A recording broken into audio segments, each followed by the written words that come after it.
ज्ञान में आने का अगर आप अपना अपना पहला दिन याद कीजिए। आप किसी सेंटर से जुड़े होंगे, वहाँ कोर्स किया होगा, और हो सकता है आप में से कोई तो ऐसे हो कोर्स किया ही नहीं, बस आ गए खेल खेल में।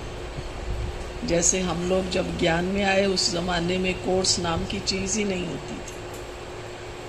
तब 7 दिन का कोर्स नहीं होता था। 7 दिन का कोर्स तो हमारे देखते देखते बना। 7 दिन के कोर्स की किताब जगदीश भाई जी ने हमारे देखते देखते लिखी है। पहले तो ये सब था ही नहीं।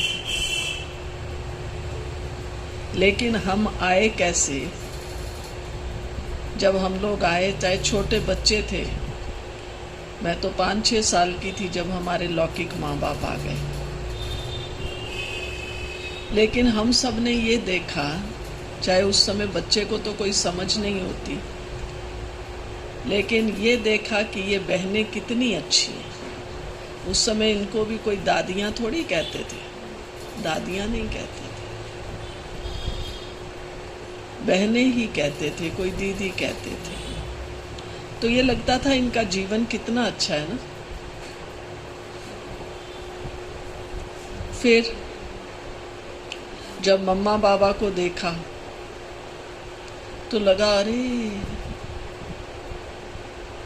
हम कई बार सुनाते हैं, मैंने मम्मा को पहली बार देखा, हम लोग अम्बाला में रहते थे, मम्मा वहाँ आई थी और 15 दिन रही थी। क्या मम्मा की सूरत मूरत!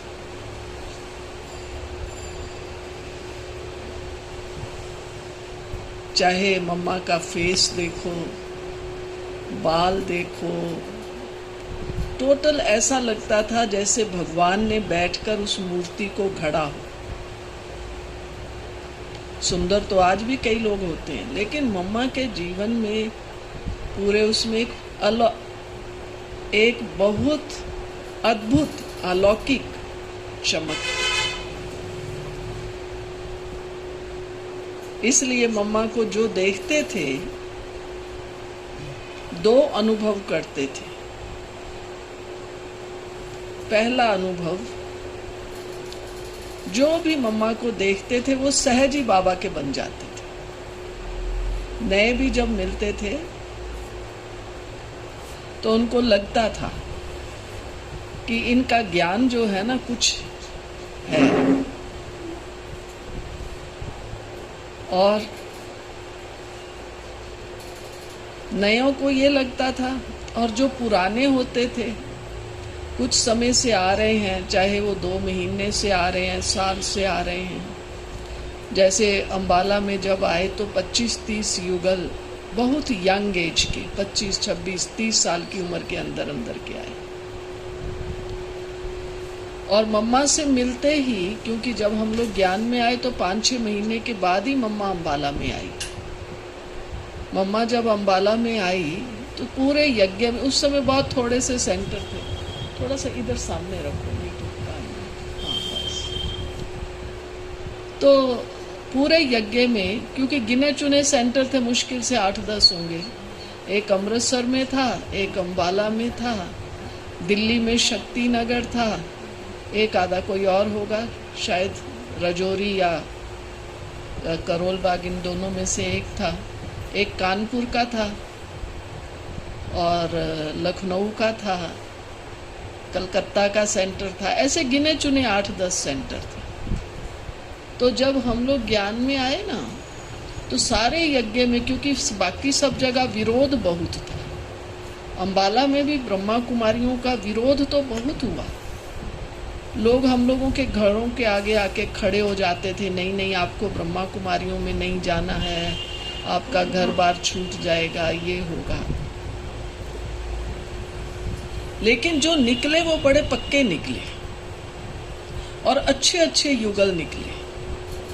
जैसे हम लोगों के परिवार निकले एक ही कॉलोनी से, जिसमें मैं निकली समझो यज्ञ सेवा में। ऐसी, अगर आप जानते होंगे, जामनगर वाली, वो भी सुषमा बहन है। हम लोग आमने सामने पड़ोसी थे। एक अंबाला में ही रहती है आशा बहन, वो भी हमारे पड़ोसी थे। ऐसे अच्छे अच्छे परिवार। फिर इंदौर वाले ओम प्रकाश जी थे, इनका लौकिक परिवार निकला। ऐसे बहुत से अच्छे अच्छे युगल निकले थे और परिवारों के परिवार जो है बाबा के साथ जुड़ गए। तो ये जो यंग कपल्स आए, मम्मा से मिले, अब इनको केवल 5-6 महीने हुए थे ज्ञान सुनते हुए सबको, और मम्मा आ गई। तो जब मम्मा आई तो सबके अंदर सब अनुभव सुनाते थे कि मम्मा को देखने से ही हमारी पवित्रता की धारणा पक्की हो गई। मम्मा के अंदर इतनी शक्ति थी, मम्मा जिसको दृष्टि देती थी वो ही बस, उसको लगता था पवित्रता कोई मुश्किल नहीं है।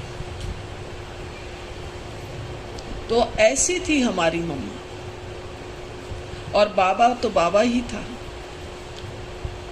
तो हम भी तो मम्मा और बाबा के बच्चे हैं ना। हम सब कहते हैं, चाहे आपने मम्मा बाबा को देखा या नहीं देखा, हम सब कहते तो यही है ना। आप में से कोई कहेगा नहीं हमने मम्मा बाबा को नहीं देखा तो मम्मा बाबा हमारे नहीं हैं? कोई नहीं कहेगा, सब कहेंगे मम्मा बाबा हमारे हैं।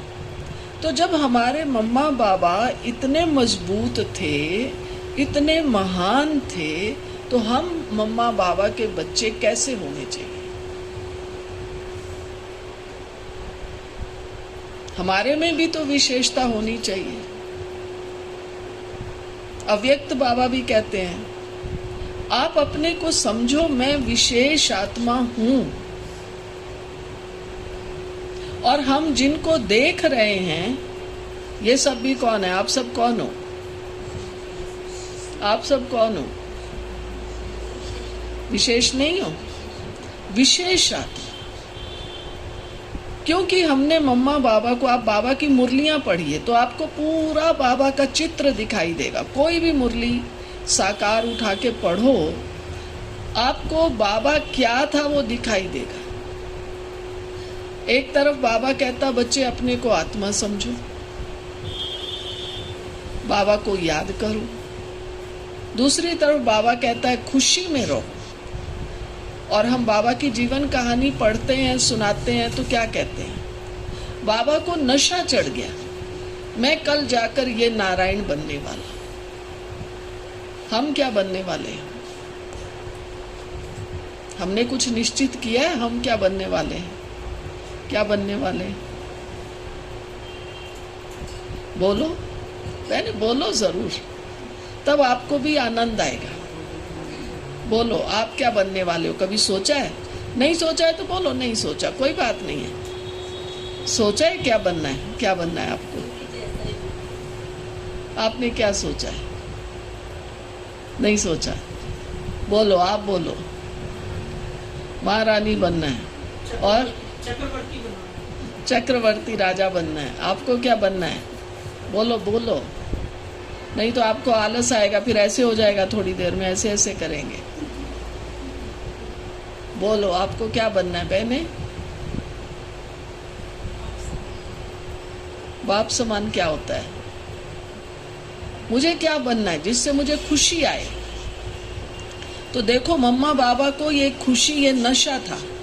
अगर आज भी आप मधुबन में जाएं, जिसको वो जो हिस्ट्री हॉल आजकल कहते हैं, ये जो हॉल है जिस तरफ भाई बैठते हैं, पहले दरवाजे के पास आप देखेंगे लक्ष्मी नारायण का ट्रांसलाइट का चित्र है और उसके ऊपर श्री कृष्ण का चित्र है। तो ये चित्र बाबा ने तब बनवाए थे। और बाबा कहते थे बच्चे देखो, कभी तो बाबा श्री कृष्ण को देखते थे, मुरली में भी कभी कभी आता है, बच्चे मैं कल जाके ये मिचनू बाबा ऐसे एकदम हाथ ऐसे करता था, बच्चे मैं कल जाके ये मिचनू बनने वाला हूँ, मना ऐसा छोटा सा कृष्ण बन जाऊंगा। और बाबा को उस समय देखते थे ना, तो बाबा की टोटल एक्टिविटी, बॉडी लैंग्वेज एकदम ऐसे जैसे छोटा बच्चा।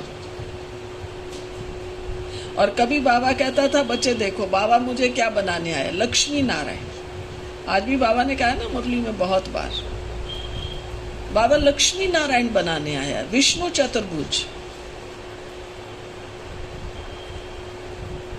तो हम अपने से पूछें, क्या हमें कभी ये खुशी आती है? चलो मेरा निश्चित तो नहीं है, बाबा का तो पक्का है कि कृष्ण बनेगा और नारायण बनेगा, लेकिन मेरा तो निश्चित नहीं है मुझे क्या बनना है। पर ये तो निश्चित है ना कि मुझे देवी देवता बनना है, या ये भी निश्चित नहीं है? ये तो निश्चित है ना, हम देवी देवता बनेंगे, हम सतयुग में जाने वाली आत्माएं हैं या कलयुग में ही रहने वाली हैं।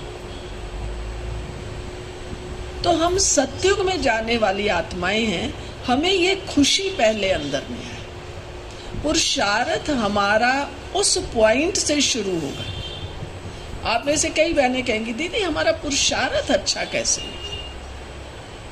पुरुषार्थ हमारा यहाँ से अच्छा होगा जिस दिन मुझे ये निश्चय होगा कि मैं देवी देवता घराने की आत्मा हूँ, मैं देवता बनने वाली आत्मा हूँ, मुझे देवी देवता बनना है। कल परसों भी था मुरली में, हमने अपनी क्लास में वहाँ भी कहा, हर कोई देखे मुझे कौन सा देवी या देवता बनना है। आपको है निश्चित आप कौन सी देवी या देवता बनने वाले हो? कौन से देवी देवता बनने वाले हो? बोलो। है सूर्यवंशी। और कौन से देवी देवता बनने वाले हो? बोलो। उसमें बहुत वैरायटी है, केवल सूर्यवंशी नहीं। बाबा ने उस मुरली में भी कहा जो 2-4 दिन पहले थी, बाबा ने कहा देखो बच्चे मैं कौन बनने वाला हूँ। मैं दुर्गा बनने वाली हूँ, सरस्वती बनने वाली हूँ, लक्ष्मी बनने वाली हूँ, गणेश बनने वाली हूँ। मैं कौन सी आत्मा? अपने को देखो। जब तक आपने अपना चित्र नहीं ड्रॉ किया है तो आपका पुरुषार्थ होगा ही नहीं। आप देखो मैं कौन सी आत्मा हूँ। एक दुर्गा नहीं होगी, एक सरस्वती नहीं होगी, एक लक्ष्मी नहीं होगी। मैं कौन सी आत्मा हूं? पूछो अपने अपने से। ज्ञान तो आपके पास ये है, ऐसा नहीं आपके पास नहीं है। लिखना क्या है, लेकिन आज तो प्रश्न लिखो कि मैं कौन सी आत्मा हूं। जाओ अपने भीतर, 1 सेकंड अपने भीतर जाकर देखो मैं कौन सी देवी बनने वाली हूँ या देवता। हो सकता है आप सोचे नहीं मेरे को तो देवी नहीं बनना, मैं तो देवता, मैं गणेश बनने वाली हूँ, मैं हनुमान बनने वाली हूँ। बाबा कहता है ना ये सब बच्चे तुम्हारा ही यादगार है।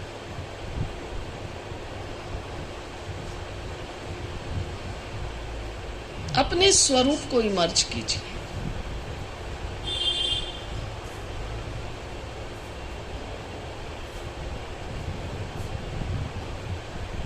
किया सबने स्वरूप इमर्ज किया?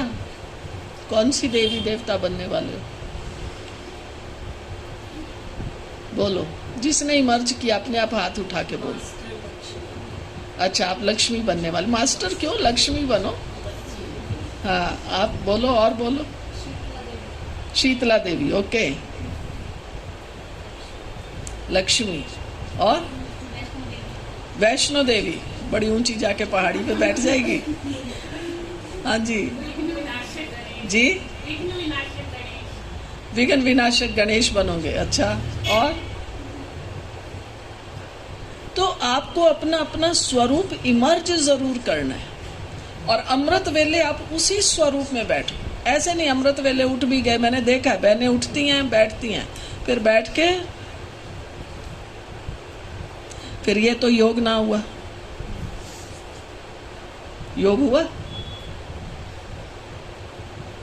हमने जीवन दिया किस लिए? आप क्यों बनी है? ब्रह्मा कुमारी क्यों बनी है? किसको कहते हैं ब्रह्मा कुमारी? कैसे होगा प्रत्यक्ष? कैसे बनेंगे? क्या बनेंगे? क्या किस बात में, किस का बात में कॉपी करें? बाल कटा के ब्रह्मा बाबा जैसे बन जाएं? गुण कर्तव्य में। तो मम्मा बाबा ने क्या किया? मम्मा बाबा तो 2 बजे उठ जाते थे। आपने वो भी अनुभव पढ़ा हुआ होगा। एक बार मम्मा बॉम्बे में थी और रमेश भाई ने किसी को मिलवाना था मम्मा से, लेकिन वो आने वाला लेट हुआ तो आगे आया, लेकिन 10 साढ़े 10 बजे मिला। मम्मा सोने गई तो टाइम हो गया, क्योंकि आया ही 10 साढ़े 10, तो 12 बज गया जब तक वो जाए। तो मम्मा को रमेश भाई ने कहा, मम्मा आज तो 12 बज गया है, आप 2 बजे नहीं उठना। मम्मा तो 2 बजे उठ जाती थी। तो मम्मा ने कहा नहीं,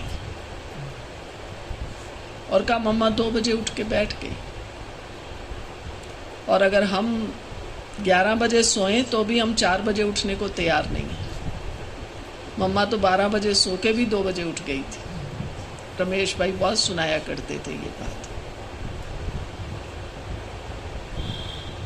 तो क्या मेरे अंदर इतनी जागरूकता है? बाप समान तो क्या, बाप समान क्या, मम्मा बाबा समान क्या?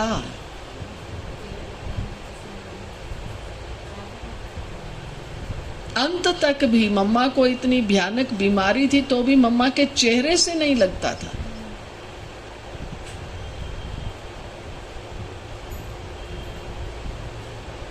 बाबा 93 की एज में बाबा ने शरीर छोड़ा।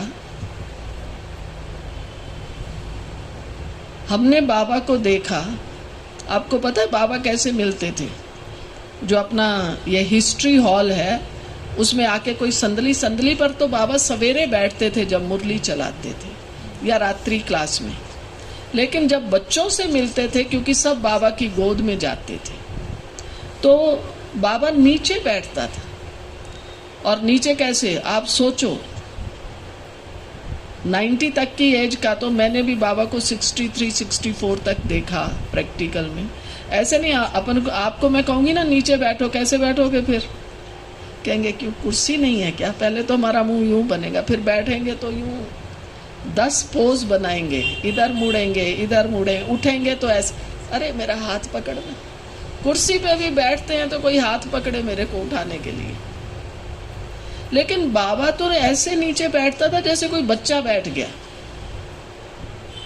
और इतने सब बच्चों से मिलने के बाद बाबा ऐसे ही उठता था नीचे से जैसे कोई बच्चा उठता है। ऐसा नहीं बाबा यूं करके उठेगा। ये तो हमने प्रैक्टिकल में देखा। 90 साल की उम्र भी कम तो नहीं होती। आप में से किसकी उम्र 90 साल है?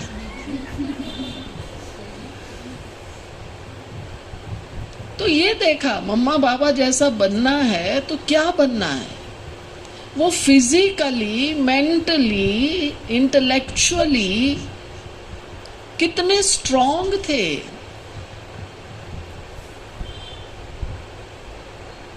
हम कितने स्ट्रांग हैं?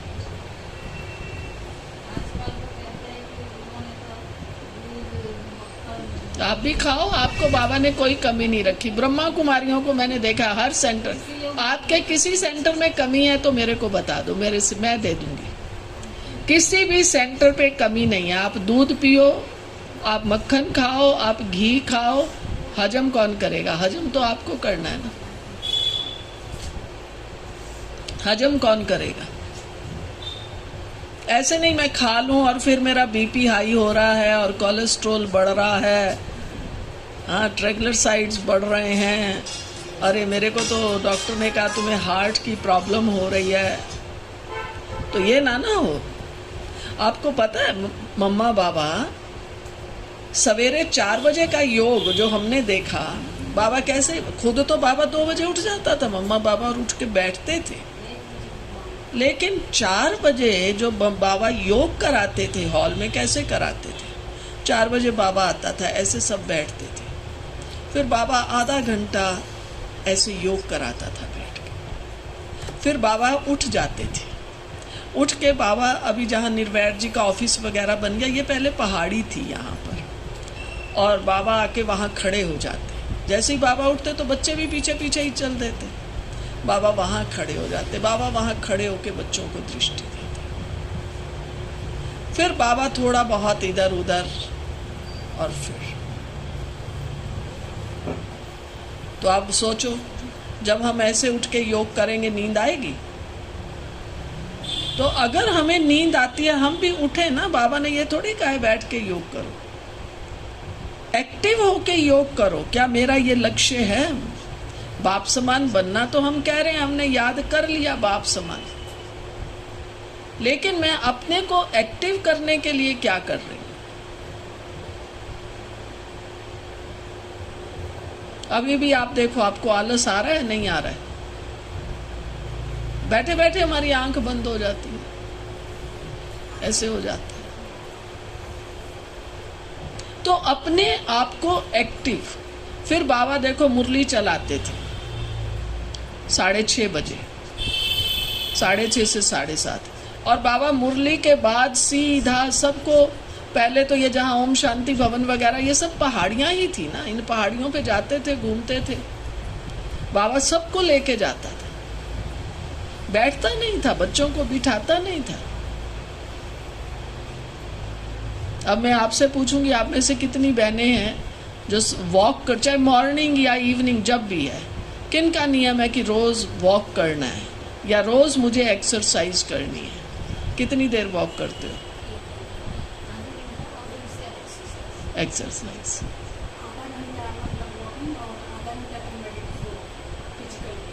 योग, योगा करते, वॉक करते, और बाकियों का नहीं है। देखो कितनी बहनें बैठी हैं, 3 बहनों ने सिर्फ हाथ उठाया।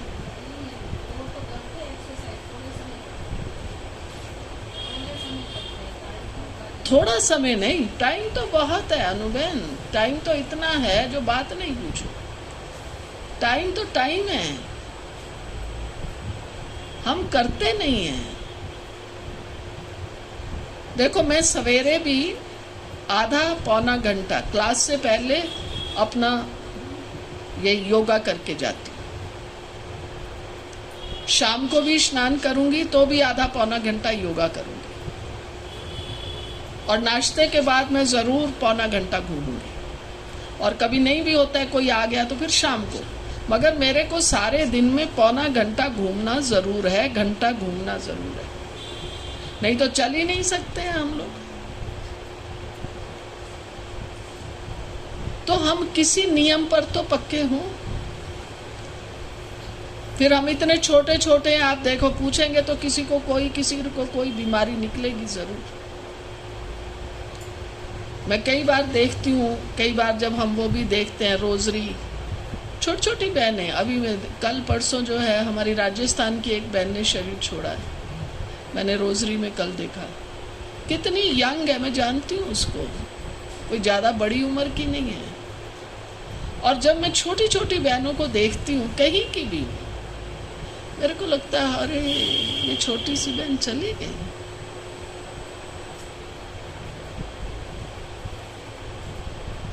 हालांकि कई तो हर कोई आत्मा अपने पार्ट अनुसार है, ड्रामा है, वो राइट है, पर क्यों हमें इतनी छोटी उम्र में जाना चाहिए? आप में से किस किस ने सोचा हुआ है मुझे जीना है? कितने साल है? कितने साल जीना है? सोचा ही नहीं। किसने सोचा है? मैं पूछती हूँ हमेशा ये प्रश्न, आपको कितने साल जीना है? हैं? क्या कह रहे? संगम युग। कितना संगम युग तो पता ही नहीं अभी कितना चलेगा। फाइनल तक रहना। चलो इस बहन ने फाइनल, और बाकियों ने क्या करना है? कितना जीना है?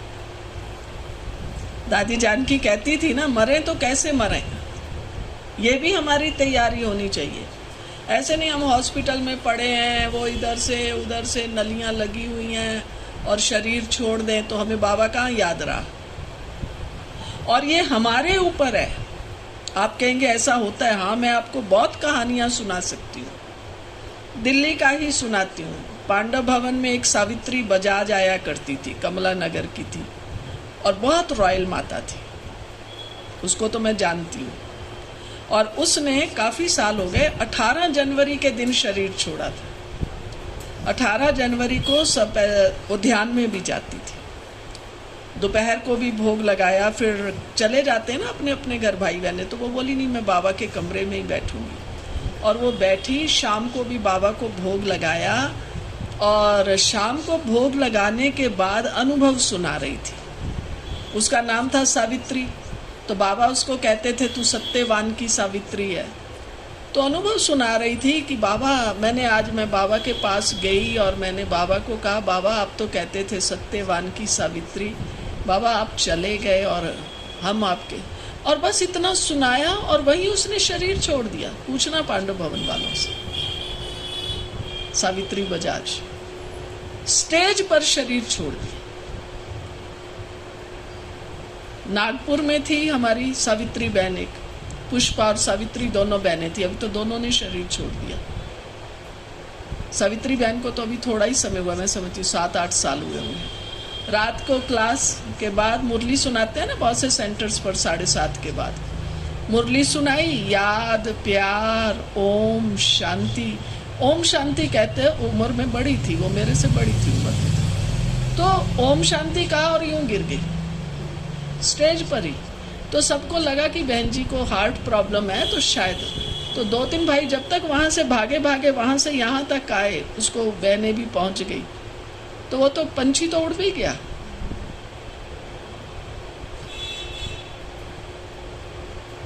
इतने में ही उड़ गया पंछी।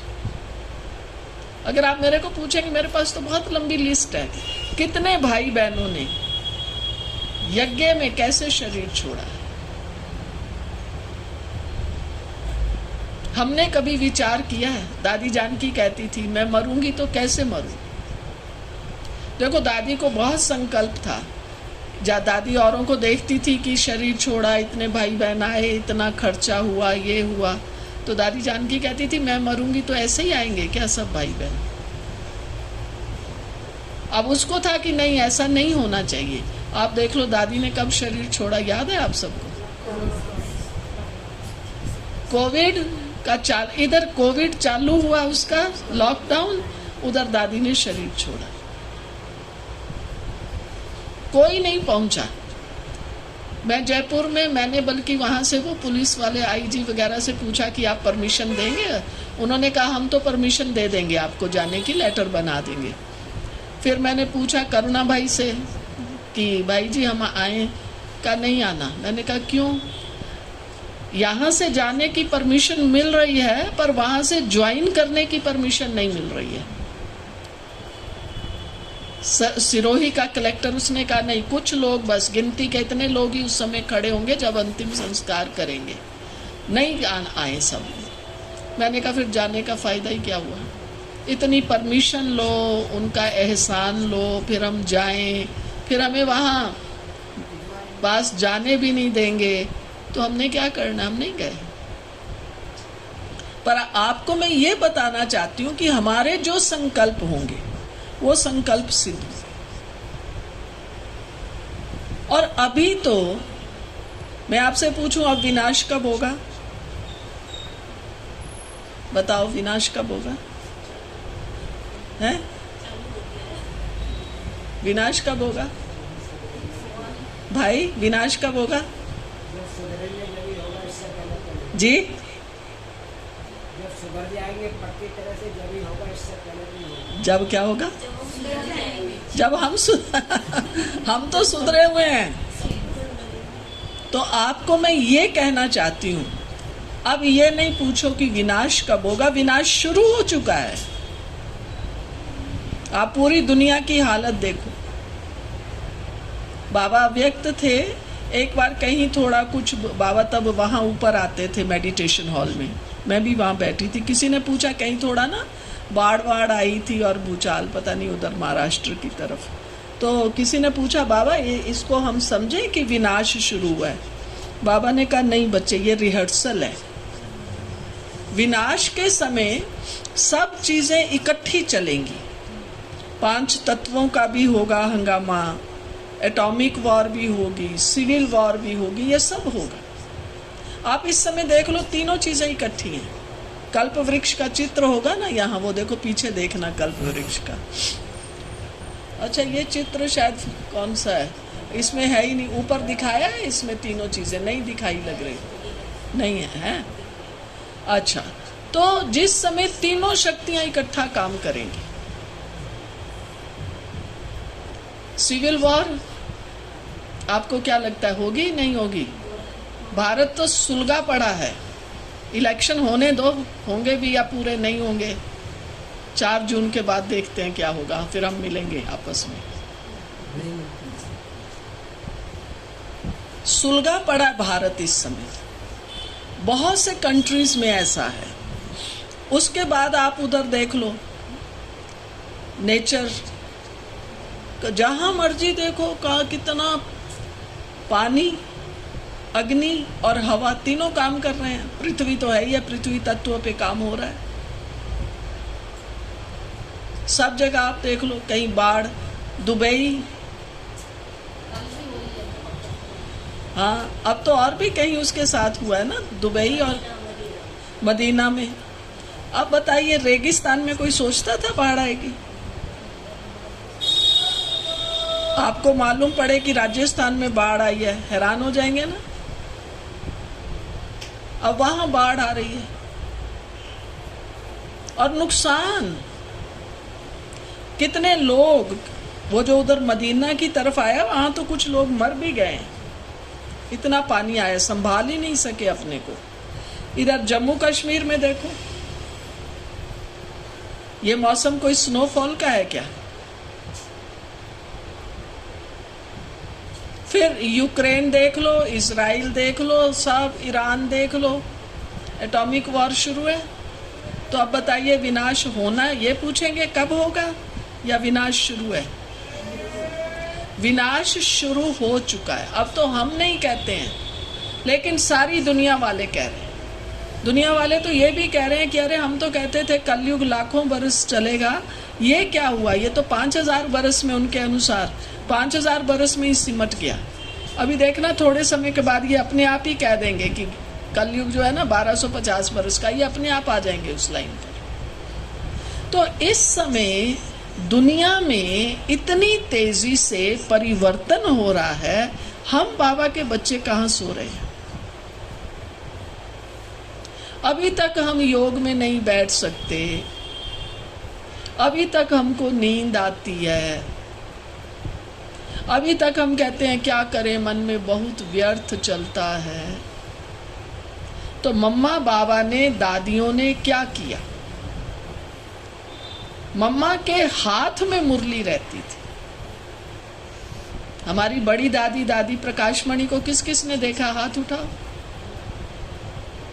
अधिकतर ने देखा। दादी 5 बार मुरली पढ़ती थी और मम्मा को हमने देखा हुआ है, जहाँ भी जाती थी आती थी ना, मम्मा के हाथ में ही मुरली रहती थी। जहाँ थोड़ा टाइम मिला मम्मा मुरली को देखती थी, पढ़ती थी। अपने कमरे में मम्मा बैठी है, जाके देखो मम्मा क्या कर रही है, मुरली पढ़ रही है। चंद्रमणि दादी जी को हमने देखा, आप लोगों ने भी देखा होगा।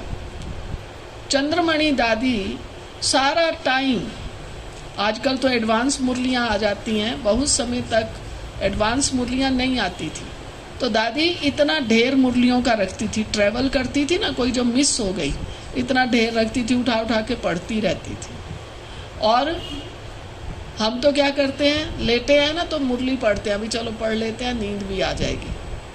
और दादी की हाइट बहुत अच्छी थी, दादी लंबी थी, कुर्सी पर भी बैठती थी ना, तो दादी कहती थी मेरे यहाँ गर्दन में ना दर्द हो जाता है, तो दादी लेट के मुरली पढ़ती थी। हम कई बार पूछते थे, हमारे पास जयपुर में दादी आती थी, हम कहते थे दादी अगर हम लेट के मुरली पढ़ते हैं ना तो हमें तो नींद आ जाती है। और दादी को हम बहुत बार चेक करते थे, हम तो मुरली सुनते सुनते क्लास में ही सो लेते, लेकिन दादी कुर्सी पर बैठ के लेटे लेटे मुरली पढ़ती थी, जागती ज्योत।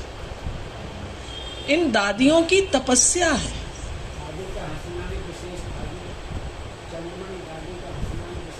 आप भी विशेष हैं भाई जी, हम सब विशेष हैं।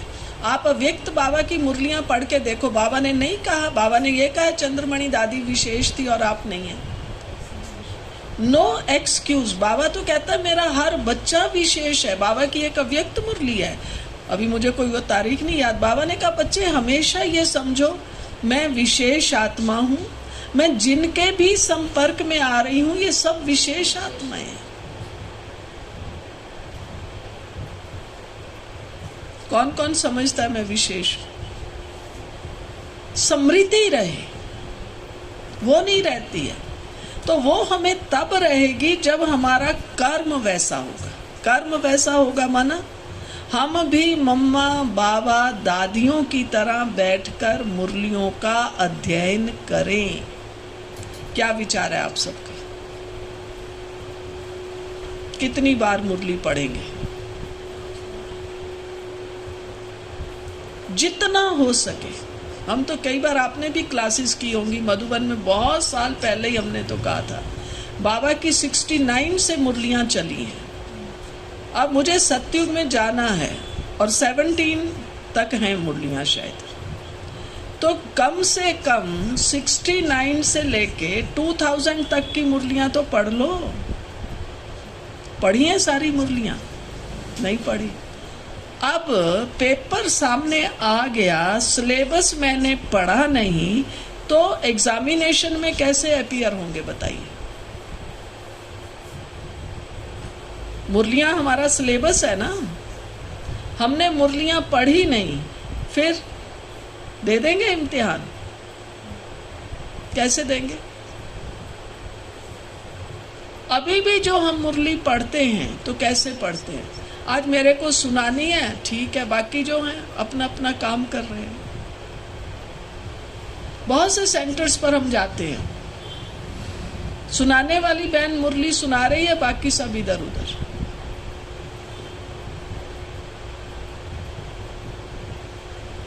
हमारी चंद्रमणि दादी जी थी, वो तो हमेशा कहती थी सब काम छोड़ के पहले मुरली। और हमारे पास जब भी जयपुर में आती थी तो हमारे यहाँ सिस्टम है, कितना बड़े से बड़ा फंक्शन हो,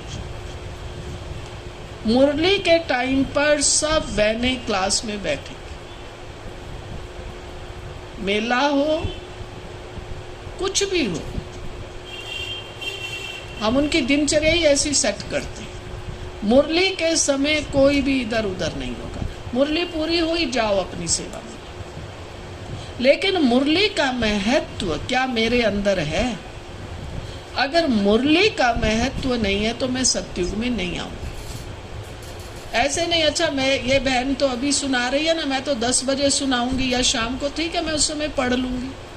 अब मैं 10 बजे पढ़ लूंगी या शाम को पढ़ूंगी, तब तक मेरा ये मन बुद्धि क्या करेगा? फालतू इधर उधर घूमता रहेगा क्या? हमारा पुरुषार्थ न होने का कारण यही है। कौन सा? मुरली पर अटेंशन, मुरली से प्यार, ये नहीं है। क्या विचार है आप लोगों का? तो आज हम इसलिए क्लास नहीं कर रहे क्योंकि आप सब टीचर बने हैं,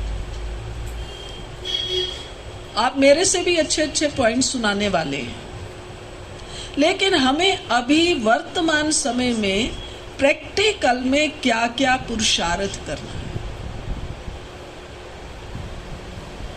पहला पुरुषार्थ ये शुरू आज से ही करें, मुझे बाबा की मुरलियों का अध्ययन करना।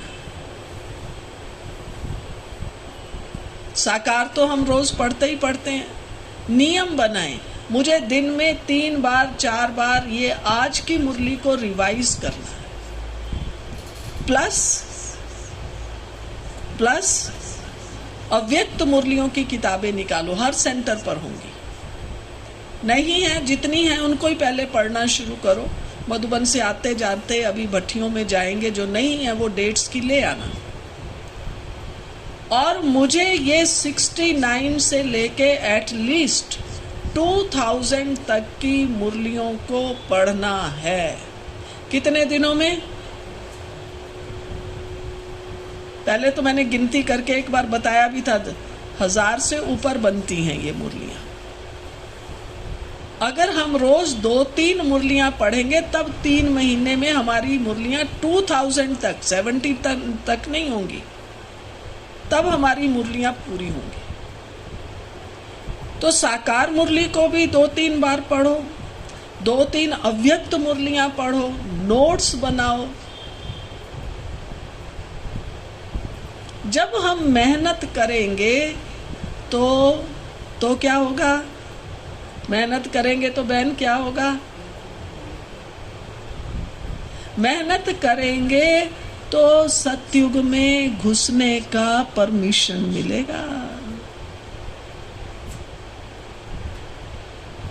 क्योंकि सतयुग के शुरू में तो कितने हैं, कितनी है पॉपुलेशन सतयुग के शुरू में?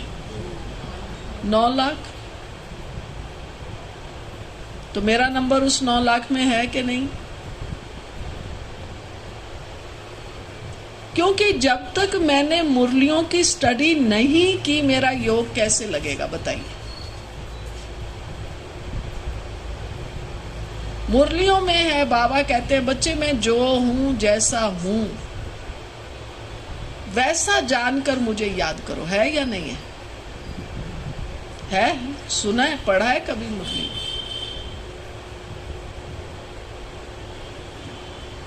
गीता में भी है, 9वां या 10वां अध्याय है, हे अर्जुन मैं जो हूं जैसा हूं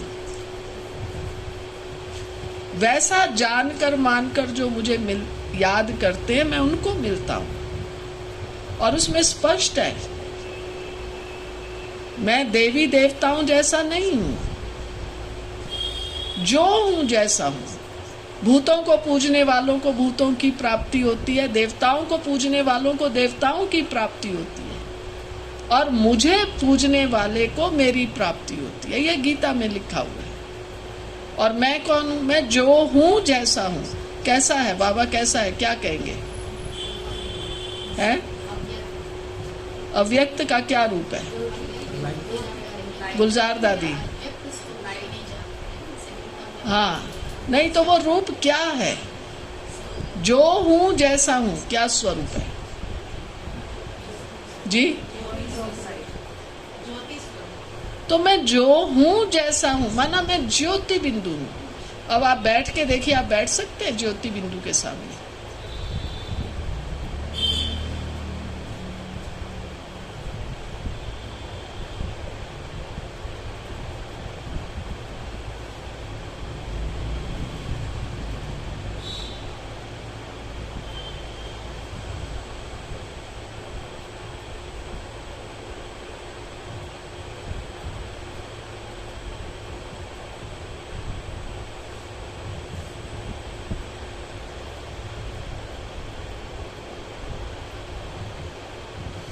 कितनी मेहनत है।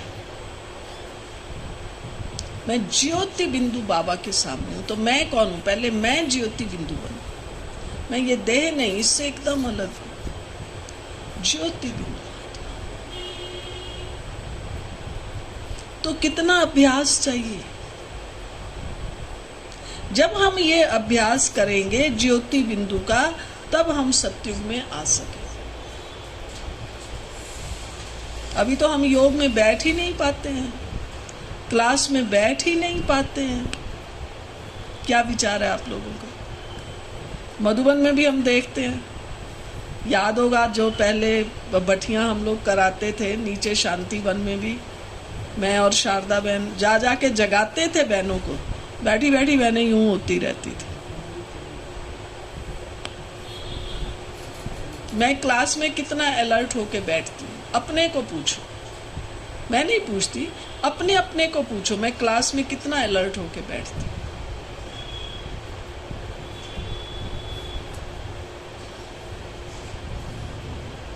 हमने तो ऐसी बहनों को भी, बाबा कहता था, आजकल तो मुरलियां छांट के आती हैं, बाबा कहता था बच्चे अगर नींद आए ना तो क्या करना चाहिए? चूंटी काटो। और हाँ, सरसों का तेल। और मैंने ऐसी बहनें देखी हुई हैं, मैं नाम नहीं बताती आपको, जो योग में बैठती थी, उनको बहुत नींद आती थी, सरसों का तेल आंखों में लगा के बैठती थी। हम तो कोई उपाय नहीं करते उठने का। आ रही है नींद तो आ रही है, जा रहे हैं तो जा रहे हैं, फिर जब सफेद लाइट हो जाएगी। अरे योग तो छोड़ो, क्लास में भी मुरली कोई दूसरा सुना रहा है तो 10 बजे की क्लास हो, 11 बजे हो, शाम को 5 बजे हो, 6 बजे हो, सारा समय ऐसे लगता है कोई कोई ने तो यही कॉन्ट्रैक्ट लिया हुआ है। क्लास माना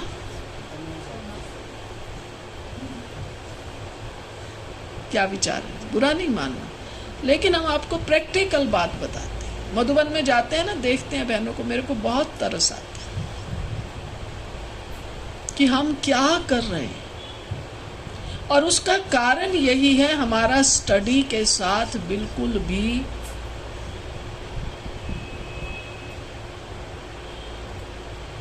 अगर हम ये कहते हैं बिल्कुल भी प्यार नहीं है, तो आप कहेंगे कैसे नहीं है, हमने जीवन दिया है।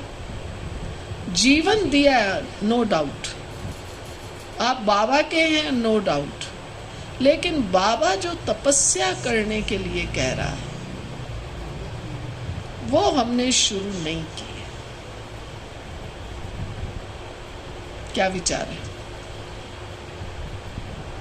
बाबा तो कहता है कम से कम 8 घंटा मुझे याद करो। 8 घंटा तो क्या, हम तो 8 मिनट ही नहीं याद करते। ईमानदारी से देख लो, 8 मिनट याद किसको कहते हैं? और इसका अभ्यास करो, अपने सामने ना घड़ी रख लेना, मैं आपको बताऊं। घड़ी एक रख लो और सोचो, अभी मुझे केवल 5 मिनट कोई भी एक लक्ष्य ले लो। मैं बाबा के सामने बैठी हूँ, बाबा के कमरे में मधुबन में बैठी हूँ, बाबा मुझे दृष्टि दे रहा है। आप अव्यक्त बाबा से मिले होंगे, अव्यक्त बाबा से मुझे दृष्टि दे रहा है। 5 मिनट उस एक संकल्प में बैठो।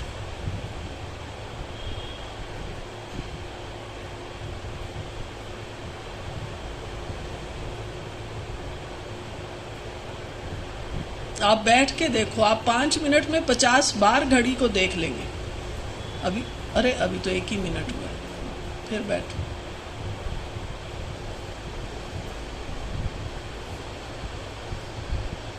फिर थोड़ी आंख तिरछी करके देखेंगे कितना हो गया।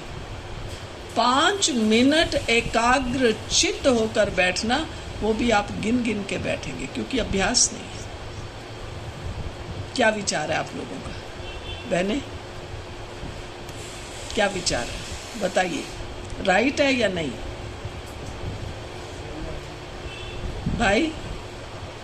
भाई तो छिप ही गए हैं, बिल्कुल छिप के बैठे हैं। आप सुन भी रहे हैं या? आप इधर आ जाइए, एक कुर्सी इधर खाली पड़ी है, बहनों की तरफ आ जाइए, आगे आओ। दिखाई तो दो भाई, हमें मालूम तो पड़े।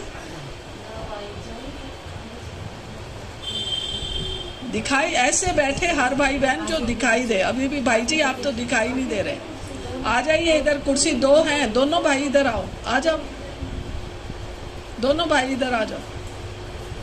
दिखाई तो दो ना कि भाई आप सुनो, आपको भी कुछ। नहीं, अरे इन दीदियों के सदके तो हम हैं। अच्छा बताइए क्या विचार है? नहीं, सचमुच मैं आपको क्लास नहीं कराना चाहती, मैं तो क्लास में विश्वास ही कम करती हूँ। हम शेयरिंग चाहते हैं। आप भी पूछिए क्या प्रॉब्लम है, क्यों नहीं हम योग में बैठते, क्यों मेरा इंटरेस्ट नहीं है?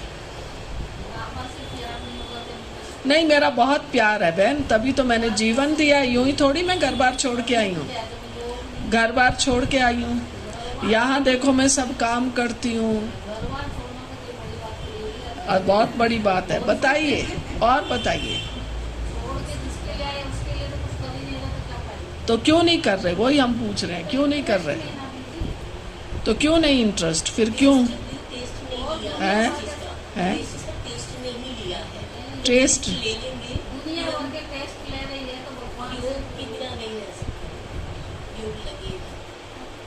बताइए क्यों नहीं हम कर रहे हैं? अलबेलापन है। और ये सच्ची बात है, रियलाइज करें हम। अलबेलापन का मतलब है मुझे रियलाइजेशन नहीं है मेरा जीवन क्या है। मान लो आप एक दुकान खोलते हैं, चाहे फल की खोलते हैं, ज्वेलरी की खोलते हैं, लेकिन चले गए तो चले गए, नहीं गए तो नहीं गए, तो होगी आपकी दुकान, जमेगी क्या? आप कोई जॉब करते हैं, मन हुआ तो चले गए, मन हुआ तो नहीं गए, तो जॉब में कोई रखेगा क्या? और हम क्या कर रहे हैं? हम तो यही कर रहे हैं। मन होता है तो आज सारा दिन मेरा मौन, मन नहीं है तो हम लगे हुए हैं कहाँ? WhatsApp, mobile. सबसे बड़ा दुश्मन ब्रह्मा कुमार कुमारियों का, योगी का मोबाइल।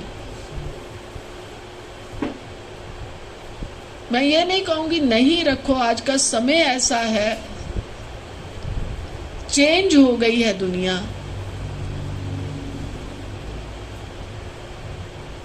मैं तो हमेशा कहती हूँ, अब मोबाइल मेरे पास भी है, आप चेक कर लो कितनी चैट तो हमें करनी ही नहीं आती है, कितने मैसेज गए, कितने आए, कितनी बार आज फोन हुआ, आप चेक करके देखो। जी, पर वो भी हम कितनी बातें करते हैं। मेरी दोस्ती आपसे है, अभी मैंने आपको फोन किया, फिर इसको किया, फिर उसको किया, अरे क्या हाल है, क्योंकि हम खाली बैठे हैं। अब उसको फोन कर लो, अब उसको फोन कर लो, अब उससे पूछ लो, अब उससे पूछ लो। क्योंकि दो चीजें हैं, एक है अंतर्मुखी, एक है बाहिर्मुखी। योगी जीवन है अंतर्मुखी की यात्रा। आप पढ़ो ना, दिव्य गुणों का गुलदस्ता किस किस ने पढ़ा है? हाथ उठाओ, देखो, इक्का दुक्का। हमारा अपना सिलेबस हमने नहीं पढ़ा। पढ़ाई में तो हमारा नंबर 0 ही है।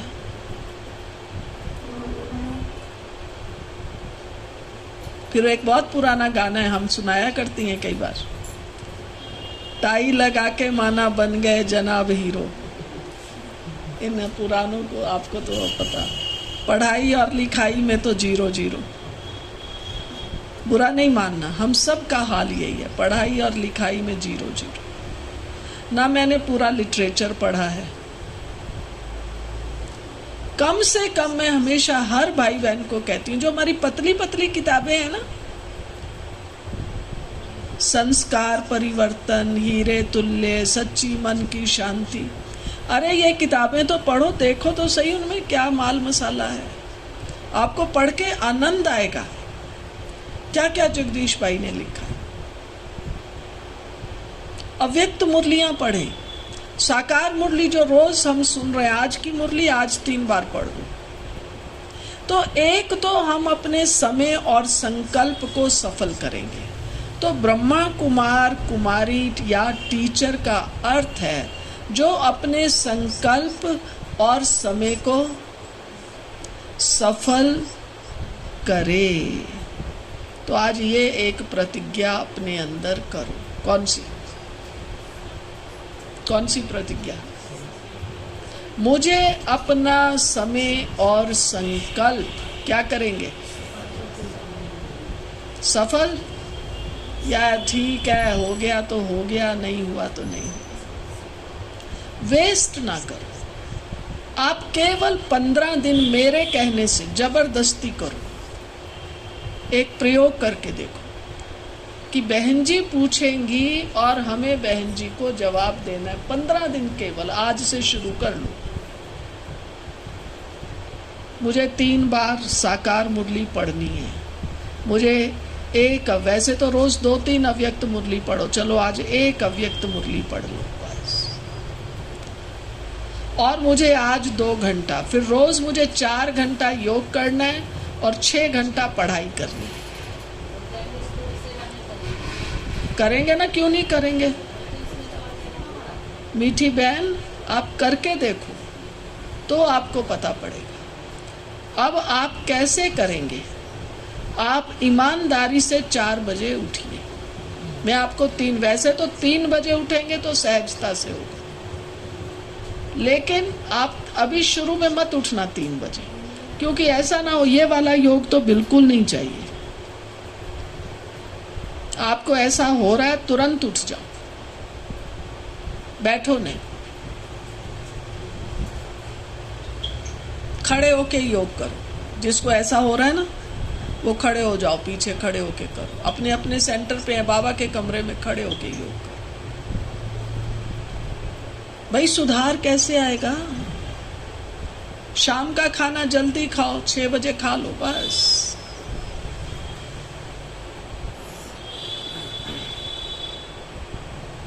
फिर योग करो, सेवा करो। अब आप कह रहे हैं कि अगर हम 10 घंटा पढ़ाई करेंगे, 24 घंटे भगवान ने आपको दिए। बाबा उसमें कहता है बच्चे 8 घंटा ईश्वरीय सेवा, 8 घंटा आराम, और फिर 8 घंटा है ही नहीं कोई हिसाब। अब आप शुरू करो। मुझे सवेरे ऐसे नहीं करना कि हाँ अरे दीदी ने कहा था 8 घंटा 10 घंटा मुश्किल, अरे छोड़ो, ये बहनें तो ऐसे ही कहती हैं, ये वाली बात मत करना। सच में कहती हूँ, मेरे कहने से आप 15 आज का दिन भी इंक्लूड करो। मुझे 8 आज की क्लास का टाइम भी गिन लेना, कितना 11:30 शुरू की थी शायद, हम जितने बजे तक करेंगे, घंटा 2 घंटा आपस में, ये भी गिन लेना। तो मुझे रोज 8 घंटा 10 घंटा कैसे करना है, जिसमें मैं आपको बताती हूँ 6 घंटे का चार्ट तो बहुत आसानी से बनता है। आप 3:45 उठ के अच्छी तरह, चाहे नहा के बैठे तो नंबर 1, नहीं तो हाथ मुंह धो के अच्छी तरह, बाल वाल ऐसे नहीं, बस ऐसे ही बाल बनाइए अच्छी तरह से। थोड़ा सा पहले घूमिए, फिर आप 4:15 बजे योग में बैठो। 3:45 उठे हो ना, आपको आधा घंटा चाहिए अपने को एक्टिव बनाने के लिए। फिर 4:15 बजे से लेकर के और 6 बजे तक योग में बैठो। कितना टाइम हुआ? लिखते जाओ, देख लो, जोड़ लो कितना हो गया। 4:15 से 6 कितना टाइम हुआ? 1.25 घंटा। फिर आपने पहले नहाया या नहीं नहाया, आप 6 बजे के बाद फिर अपना नहाएंगे, फ्रेश होंगे, क्लास के लिए तैयार होंगे, फिर आप मुरली सुनाएंगे, 8 बज जाएगा। फिर आप उसके बाद नाश्ता करेंगे, घर अपना सेंटर पे 2 बहनें 4 बहनें नाश्ता बनाएंगी भी, सफाई करेंगी, अपना कपड़ा वगैरह धुलाई करेंगी, सब करो। 8 बजे से लेके 10 बजे तक कर्म योग और नाश्ता। 10:30, और अगर 10:30 आपके यहाँ, क्योंकि हो सकता है किसी सेंटर पर ज़्यादा आवत जावत है या कुछ है, तो 11 बजे से लेके फिर 1 बजे तक 2 घंटा योग। फिर जब अगर आप 11 बजे से बैठेंगे तो अपना सब्जी वब्जी बना के दोपहर की बैठना, और 12 बजे बाबा को भोग भी लगाना। तो 11 से 1 सवेरे 1.25 घंटा, 2 घंटा, ये 4 घंटा हो गया। फिर 1 बजे उठ के खाना खाओ। फिर 1 से 3 खाना खाएंगे, किचन समेटेंगे, बर्तन सा, हो सकता है कईयों ने तो बर्तन के लिए माई वगैरह लगाई हो या माताएं करके जाती हो, खुद भी करते हैं, तो 2 या 4 लोगों के बर्तन क्या होंगे। तो 1 से 3 2 घंटा है ना आपके पास, किचन समेट लो, खा लो।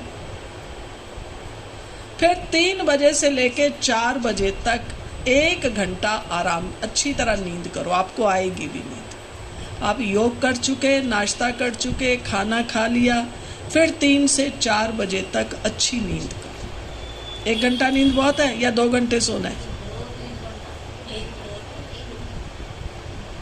फिर 2-3 घंटे वाला कुंभकर्ण तो योगी नहीं बन सकती, फिर आपको रात को नींद ही नहीं आएगी। फिर आप 4 बजे उठ के चाय वगैरह पीजिए, रात के खाने की सब्जी बना लीजिए, चाय बनाओ, हाथों हाथ सब्जी चढ़ाओ। फिर 5 बजे से लेके 7:30 बजे तक योग करो, 2.5 घंटा। अब गिनो कितने घंटे हो गए टोटल?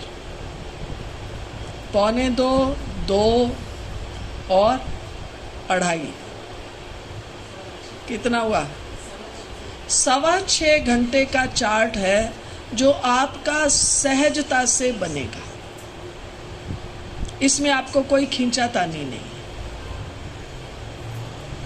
अब रात को खाना वाना खा के समेट के किचन 9 से 10 फिर पढ़ाई कीजिए, तो आपका हो जाएगा 7 सवा 7 घंटे का चार्ट। बाबा 8 घंटा कहता है, इसमें मैंने सवेरे की क्लास ऐड नहीं की, वो ऐड कर लोगे अगर आपने उसी तरीके से किया तो कर लेना, नहीं किया तो नहीं करना, तो आपका 8 घंटा हो जाता है। और जिस दिन आप ये 7 घंटे का चार्ट बना लेंगे, आप दूसरे दिन उड़ते हुए अपने आप उठेंगे, क्योंकि मेरा एनर्जी वेस्ट नहीं गई ना कहीं भी। और फिर आपको प्रेरणा आएगी 4-5 दिन के बाद, नॉट वेरी नेक्स्ट डे।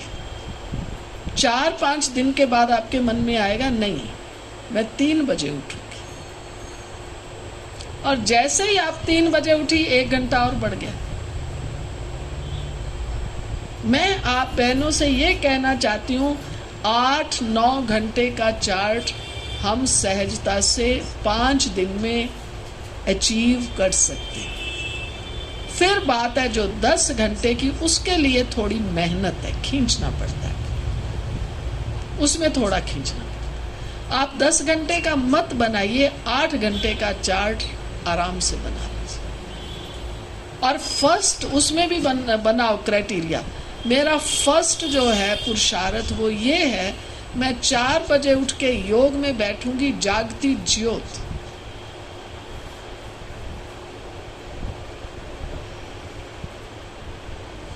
जागती ज्योत होके बैठो, तो आप 15 दिन, जिसमें मैंने आपको बताया 5 दिन तो आपका बहुत संघर्ष चलेगा, 5 दिन संघर्ष चलेगा। अरे आज तो बहन जी तो कह रही थी, ऐसे कहना तो आसान है, आज तो मेरा 4 ही घंटा हुआ। कोई बात नहीं, आप डिस्करेज मत होइए, पर आप जो 0 पे खड़े हैं तो 4 पर तो पहुंचे। तो आज मेरा 4 हुआ और फिर आपको होगा कल अब मैं 6 घंटा कर। मैंने पहले ही कह दिया 5 दिन 7 दिन आपको लग सकते हैं अपने को अपलिफ्ट करने। और फिर बाकी जो 7 दिन 15 दिन का है ना, 7 दिन आपका चला गया, 5 या 7 दिन, फिर आपको जो 8 दिन होंगे, इतना आनंद आ जाएगा, आपको लगेगा अब मैंने बनना है तो बस यही जीवन बना। मर्जी आपकी, लगन बढ़ानी है या नहीं बढ़ानी है ये चॉइस आपकी है, लेकिन विधि यही है। खूब मुरलियां पढ़ो, पहले योग में बैठने का मत करना अभ्यास। आप योग में बैठेंगे, बैठते यूं हो जाएंगे, आपको पता ही नहीं पड़ेगा। 1 घंटा बीत जाएगा, फिर देखेंगे अरे 1 घंटा, मैंने 1 घंटा योग कर लिया। कॉपी में भी लिख लेंगे 1 घंटा, लेकिन 1 घंटा नींद की थी।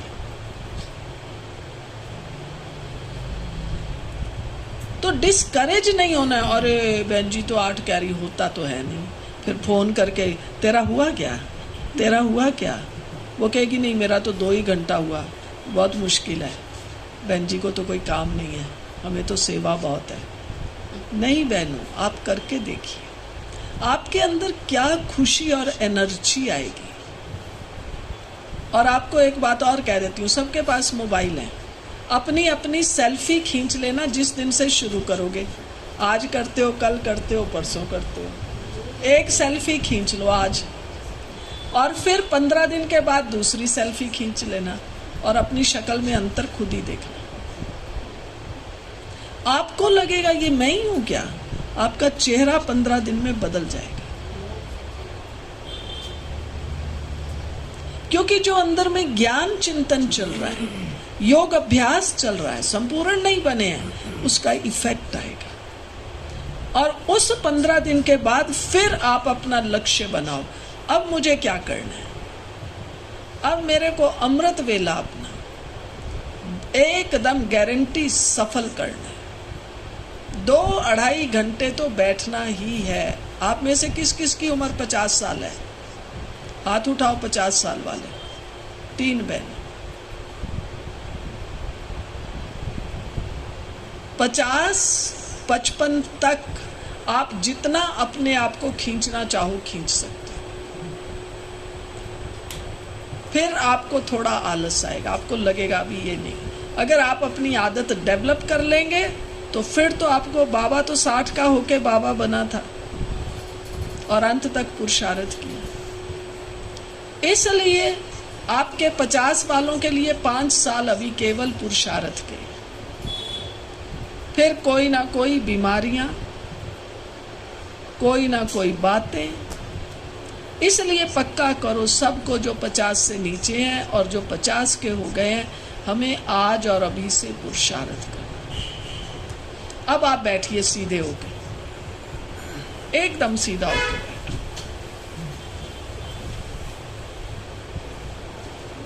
और स्वयं स्वयं से बात कीजिए, मन ही मन बात करो अपने से। यूं महसूस कीजिए कि मैं मधुबन में बाबा के कमरे में बैठी हूं।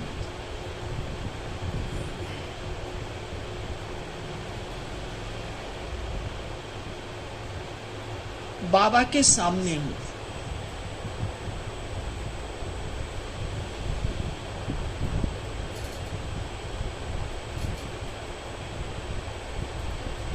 बाबा मुझ आत्मा को दृष्टि दे रहे हैं।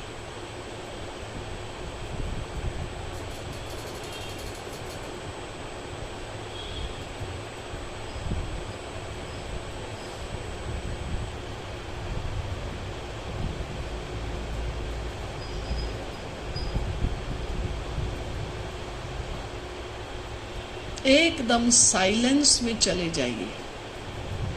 बाबा जो दृष्टि दे रहे हैं वो दृष्टि लीजिए। बाबा के नेत्रों से वो लाइट और माइट आ रही है और मन ही मन बाबा से प्रतिज्ञा कीजिए, बाबा मैं आपकी सच्ची और पक्की बच्ची हूं।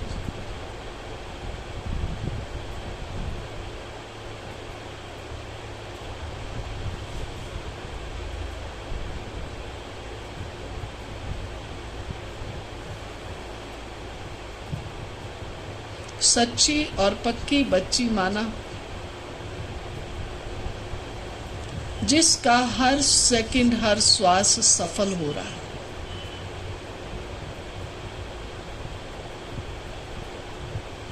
संगम युग को बाबा ने पद्मा पदम गुणा का वरदान दिया है।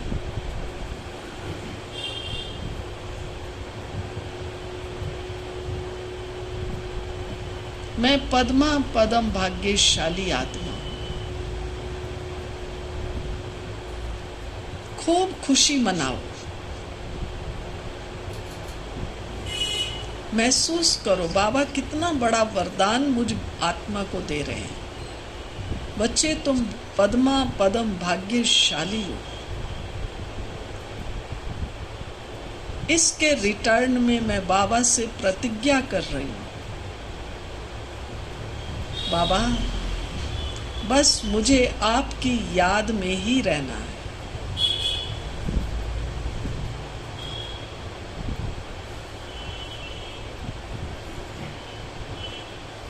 बार बार अपने मन में रिपीट कीजिए,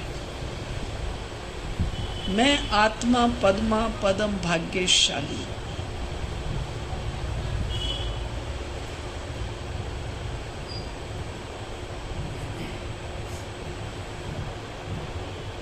पद्मा पदम भाग्यशाली मैं आत्मा, भाग्य विधाता बाबा के आगे।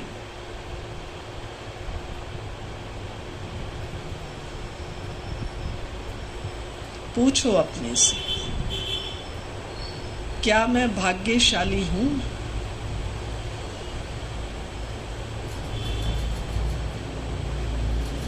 आपको जो जवाब मिलता है वो कॉपी में लिख लीजिए। क्या मैं पद्मा पदम भाग्यशाली हूं?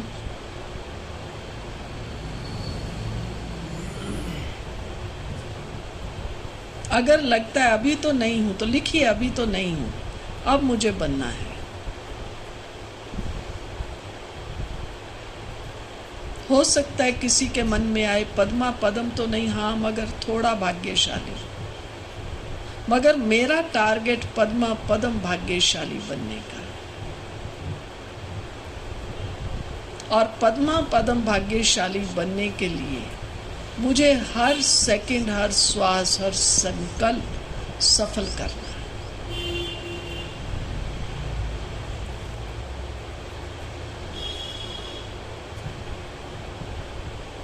रिलैक्स की सबने अपने आप से वार्ता की वार्ता। अब जिसने वायदा किया मैं बनूंगी पद्मा पदम भाग्यशाली, अपनी कॉपी में लिख लो। मैं पूछूंगी नहीं किस किसने किया है, अपनी कॉपी में लिखो। हाँ बाबा, अब तो मुझे पद्मा पदम भाग्यशाली बनना है, अर्थात हर सेकंड, हर श्वास, हर संकल्प सफल करना है, एक भी वेस्ट नहीं करना।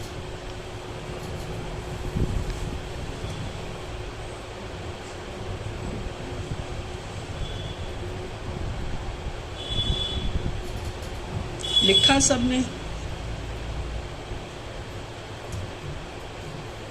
लिख लिया? पीछे बैठी बहन, लिखा आपने? बहन लिखो आप कॉपी लेके। है कॉपी? लेके आओ।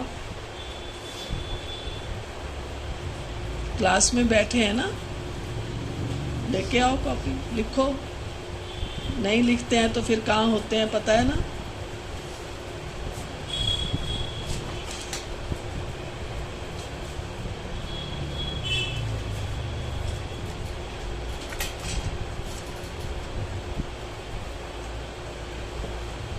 तो फर्स्ट स्टेप ये है, अपना अमृत वेला पावरफुल बनाना है हर कीमत पर, अगर भाग्यवान बनना है।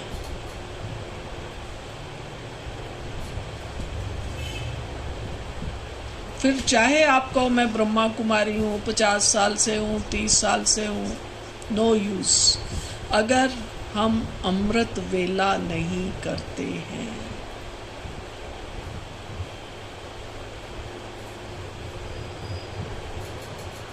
फिर सेकंड स्टेप है, हो गया पहला स्टेप पक्का, अमृत वेला। सेकंड स्टेप है शुभ भावना, शुभ कामना। अब मैं पूछूंगी शुभ भावना, शुभ कामना कौन कौन अभ्यास करते हैं? तो आप सब हाथ उठाएंगे, कहेंगे हाँ हम 1 घंटा, जो 1 घंटा रोज शुभ भावना का दान देते हैं, हाथ उठाओ। पूरे विश्व को वो थोड़ा थोड़ा उठा रहे हैं, नहीं देते हैं। और अगर आप देते हैं तो फिर मेरा दूसरा प्रश्न है, जवाब देने को तैयार रहिए। है? चलो आप जितना भी करते हैं, तो दूसरा प्रश्न है मेरा, अगर मैं कहती हूँ मैं 1 घंटा या आधा घंटा, मैं मान लेती हूँ आप 1 घंटा देते हैं, अगर आप 1 घंटा शुभ भावना का दान देते हैं तो बाकी 23 घंटे क्या करते हो?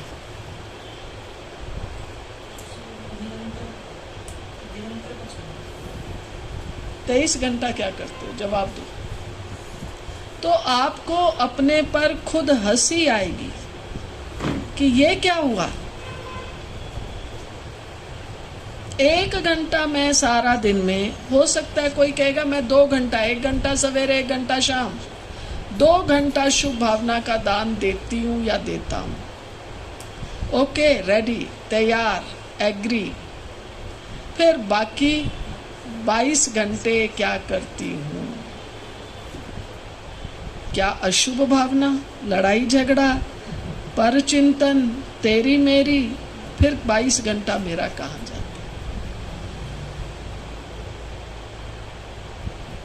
तो आपको शॉक एक्चुअली लगेगा अंदर, ये क्या हुआ।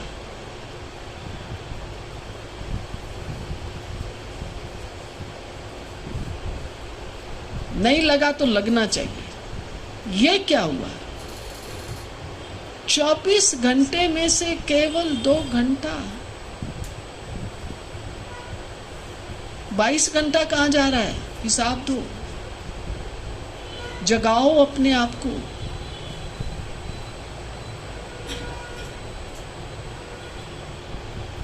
अब मुझे 24 घंटा शुभ भावना का दान देना है। उसके लिए जो हमने पहले बात की है, मुरलियों का अध्ययन, साकार और अव्यक्त दोनों मुरलियों का अध्ययन करेंगे, तभी हमारे अंदर शुभ भाव पहले पैदा होगा। नहीं तो दुनिया में भी आप देख लो आजकल क्या हो रहा है। आपने देखा है ना, लोग शादियों में जाते हैं, बर्थडे मनाने जाते हैं, फिर क्या होता है? फिर क्या होता है?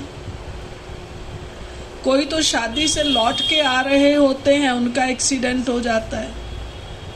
कोई शादी करके आ रहे होते हैं, दूल्हा दुल्हन दोनों का एक्सीडेंट हो जाता है। अखबारों में आता रहता है ऐसा, या नहीं आता है? हमारे जयपुर में तो बहुत आता है। प्रश्न है, इतने लोगों ने उस दूल्हा दुल्हन को आशीर्वाद दिया था, जाते हैं ना आशीर्वाद समारोह, 100 लोग भी गए, कहाँ गया आशीर्वाद उनका?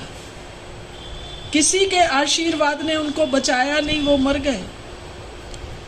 किसी का शादी के बाद देखो तो उसका सास का, ससुर का, किसी का शरीर छूट जाता है, कहाँ गए आशीर्वाद?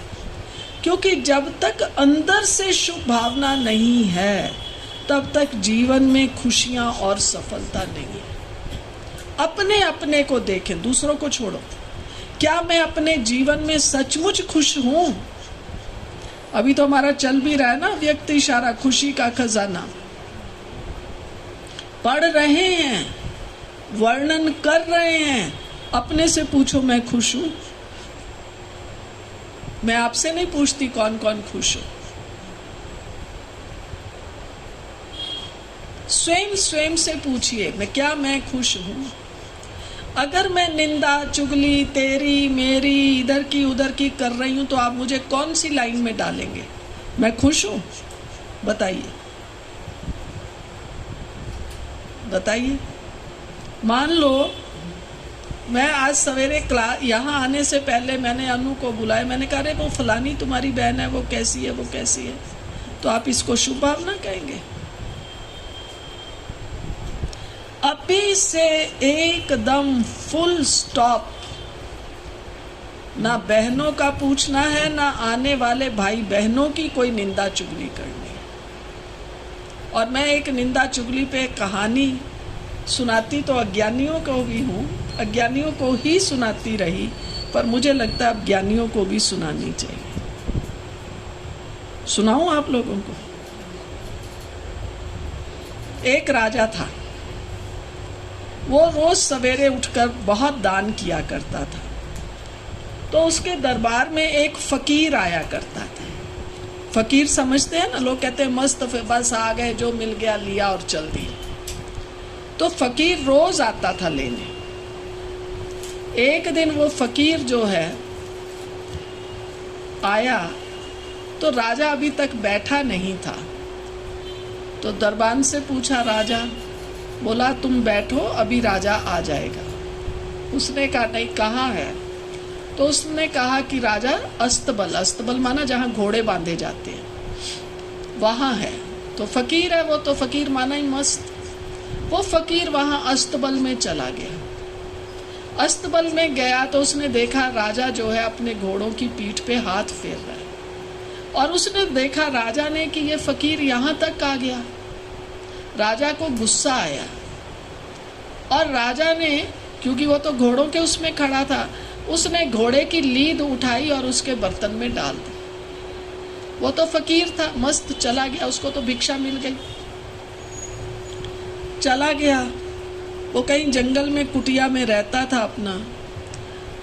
एक दिन राजा, उसके मंत्री, उसके साथ सिपाही ऐसे घूमने निकले और निकलते हुए वो वहां जंगल में पहुंच गए। उन्होंने जंगल में क्या देखा कि एक बहुत बड़ा लीद का पहाड़ है। तो राजा ने कहा, यहाँ कौन रहता है? किसके पास इतने घोड़े हैं जो इतना लीद का पहाड़ बना हुआ है?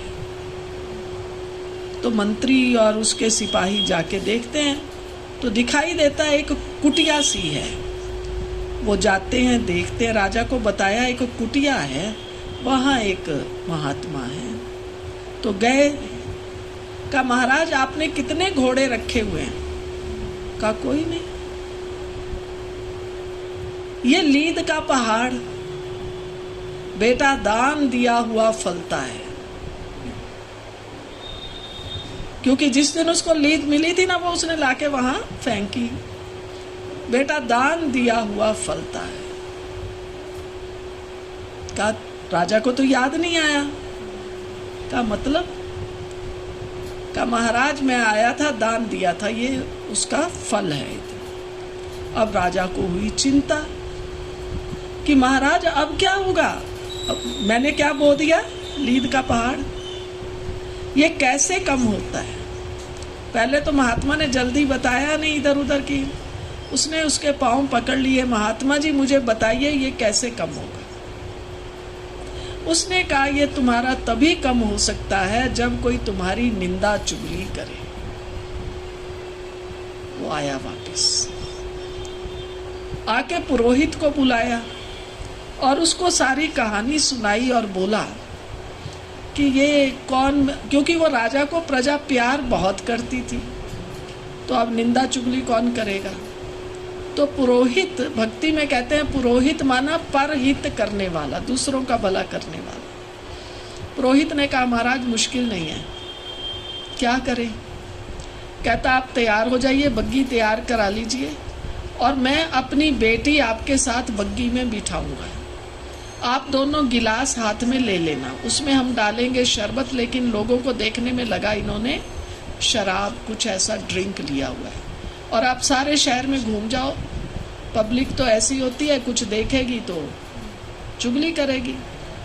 राजा को बात अच्छी लगी, बग्गी में बैठ गए, दोनों के हाथ में शरबत का गिलास था। सारी प्रजा देखे, हैरान हो एक दूसरे को, अरे तुमने देखा आज राजा क्या कर रहा है? अरे तुमने देखा?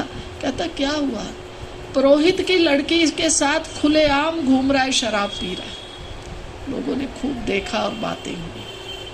फिर आया वापस थोड़े दिनों के बाद राजा और पूछता है महात्मा जी, उसने देखा पहाड़ जो था ना थोड़ा सा रह गया, बाकी तो खत्म हो गया। कहा महात्मा जी अभी भी ऐसे कैसे रह गया?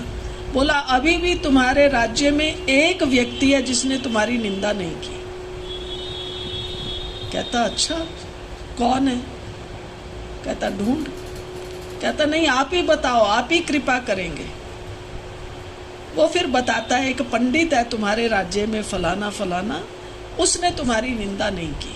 कहता अच्छा, पहुंच जाता है तो एकदम साधारण मनुष्य बन के उस पंडित जी के पास जाता है और कहता है तुम्हें पता है आजकल हमारा राजा कितना भ्रष्ट हो गया है, ऐसे ऐसे घूम रहा था। पंडित बड़ा पहुंचा हुआ था। पंडित ने कहा अच्छा तू सबको लीद बांट के आया है, मेरे को बांटने आया है? उस पंडित ने बुराई नहीं की, वापिस आ गया। फिर राजा उस महात्मा को जाके कहता है कि पंडित जी ने तो मेरी बुराई नहीं की, क्योंकि अभी पहाड़ दिखाई दे रहा थोड़ा सा है। तो फिर उस महात्मा ने उसको समझाया कि जो किया हुआ कर्म है, फल तो उसका नाश हो गया निंदा चुगली से, पर जो वो थोड़ा कर्म किया है वो तुम्हें भोगना ही पड़ेगा। तो देख के डरा कि इतनी लीद मुझे खानी ही पड़ेगी। तो कहा क्या करूं? कहता इसको जला, जलने के बाद लीद क्या हो जाएगी? खाक, राख बन गई। अब इसको पानी के साथ फांक ले। समझ आई कहानी?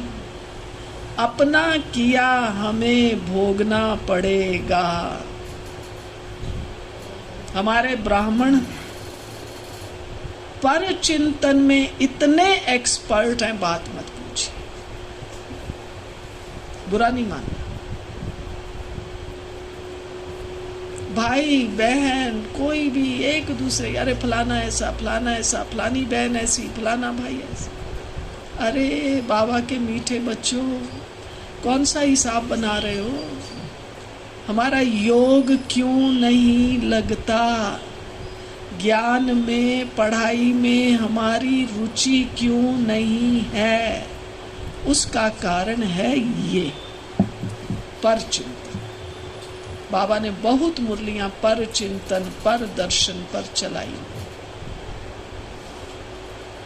तो आज से ये प्रतिज्ञा हम बाबा के बच्चे करें, क्या भी हो, मुझे पर चिंतन नहीं करना। कोई सुनाए भी फलानी बहन ऐसी है, वो फलाने का ऐसा ऐसा हो गया, उसको फट से कह दो। को जिसने किया उसको करने दो, छोड़। कोई कहेगा अच्छा बड़ी योगी बन गई, बोलो हाँ, डरो मत, शर्माओ मत। अब ये मेरी इतनी अच्छी सहेली है, ये मेरे को छोड़ देगी? पाप नहीं मुझे करना। अब भी अगर हम यही पाप करते रहेंगे पर चिंतन का, पर दोष का, तो बताइए हिसाब किताब हम कब चुकतू करेंगे? क्या विचार है कोई मुहूर्त है? तो अपने से प्रतिज्ञा कर लीजिए, आज और अभी से मुझे किसी का पर चिंतन। कोई बात अच्छी नहीं लगी, मान लो मैं निमित्त हूं, अब ये बहन ठीक काम नहीं कर रही, या वो बहन आके कहती दीदी देखो ना ये समझ नहीं रही है, तो मैं निमित्त हूं ना, बुला के कहूंगी इधर आ, देख तेरे लिए ऐसा कह रही है, ऐसा नहीं करो, ये कहना मेरा फर्ज है। लेकिन इसके बाद फिर मैं इसको कहूँ, उसको कहूँ, उसको कहूँ, देखिए बहन ऐसी है, देखिए बहन ऐसी, ये मेरा पाप है। समझ में आया? आप ऐसे नहीं सोचना फिर हमें सेंटर संभालना है, फिर कोई जिसको कहना, जैसे मैं हमेशा कहती हूँ, अगर मैंने आपको कहना है आप चोर हैं, मेरे में हिम्मत है, मैं बोलूंगी आप चोर हैं, आप ठीक नहीं है, लेकिन पीछे से कभी नहीं कहूंगी। ऐसा नहीं दूसरे तीसरे को कहूँ आपको पता है ये बहन ऐसी, आपको पता है ये बहन ऐसी, नेवर। कोई भी मुझे चेक कर सकता है। मुझे पीछे से किसी की बुराई नहीं करनी। मैं निमित्त हूं, मुझे कहना है, मैं कहूंगी बहन ऐसे मत करो, आपने आज ये काम ऐसे क्यों किया, या क्या बात है, आपका पुरुषार्थ नहीं चल रहा, या आप क्यों उसके साथ इतनी बातें करती हो, नहीं करनी। जो कहना मैं सामने तो जरूर कहूंगी, प्यार से भी कहूंगी, कहीं थोड़ा डांटना पड़ता है तो डांट के भी कहूंगी, तुम्हें समझ नहीं आता क्या क्या समझाया जा रहा है, बस। मगर वही फिनिश। फिर मैं सोचूं ये ऐसी है, ऐसी है, ये कभी नहीं कोई पाएगा। इससे हमारे बहुत पाप बनते हैं। हम पुण्य ना कर सकें तो प्यारे भाई बहनों, पाप मत कीजिए, आज से पाप का खाता बंद कीजिए। हमें किसी की बुराई नहीं करनी। क्या विचार है आप लोगों का? क्या विचार है? क्या विचार है? चाहे आप परिवार में हैं, लौकिक में हैं, अलौकिक में हैं, सेंटर्स हैं, बहनें हैं, बड़ी हैं, छोटी हैं,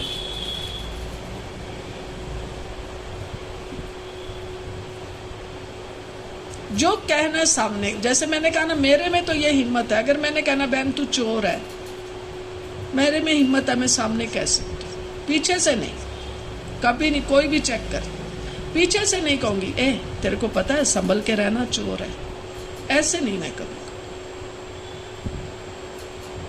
वो फलाने फलाने आपस में बात तुम कह सकती हो तो उनको रोक दो, नहीं तो तू क्यों संकल्प चला रही, औरों का भी कचरा बिखेरने का हमारा काम है क्या?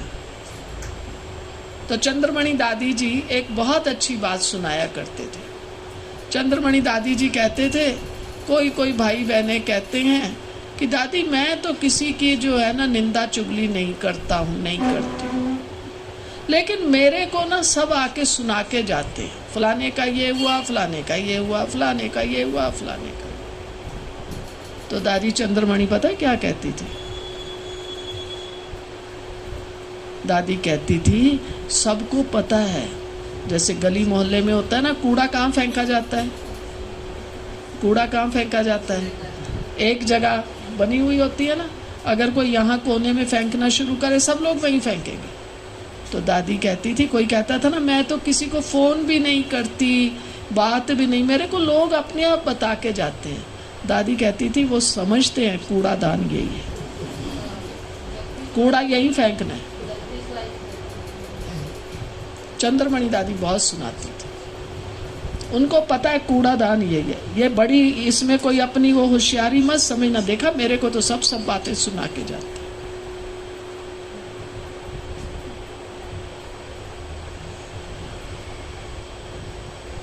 वो समझते हैं कूड़ादान यही है। चॉइस हमारी अपनी अपनी है, कूड़ादान बनना है या सत्युगी राजाई पद पाना है। ठीक, चलो अब कोई प्रश्न है तो पूछ लीजिए।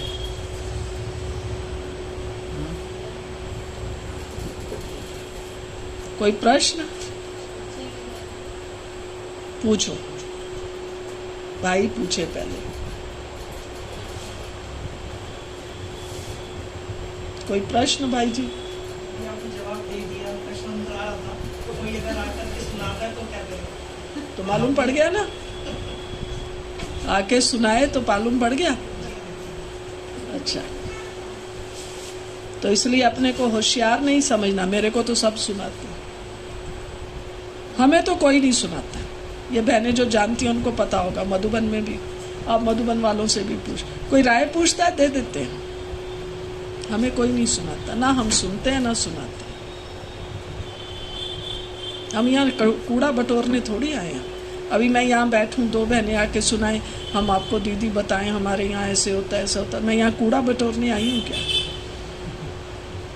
हाँ, समस्या है तो जरूर सुन लेंगे, हल भी देंगे, लेकिन इससे आगे नहीं। हाँ में हाँ मिलाने वाले नहीं चाहिए। मैं कहूंगी हाँ तू संभल के रहना, ये बहन ऐसे ही है, रॉन्ग, मेरे सिर पाप चढ़ेगा।